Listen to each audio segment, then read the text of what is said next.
แล้วก็จะว่าหาซื้อเก่าหรือว่าโอ้ยหาซื้อเก่ามีกันอีกทีนึงไปแล้วถามเชื่อลูกหลวงเดี๋ยวว่าจะทำเป็นรวมปากผม64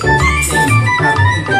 ถนนนิสาย61นะครับขอบคุณพี่น้องของฝ่ายขอบคุณ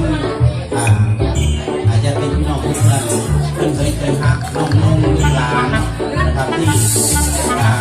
คุณน้ำฟ้าข้างก็คือฟ้าไหลตลอดเรียนอาชีพน้องเขาก็นำกันน้องมองน้องให้จังไรว่าไม่รู้เราเป็นภาษาจะอยู่ยังบ้านเกินครับก็แล้วก็ยิ้มไปตกเลยตกไว้เถอะมันเกิดอะไรเราไม่ได้ทำตกเลยก็ไม่เสียค่าไม่ต้องให้แก่คนที่มาด้วย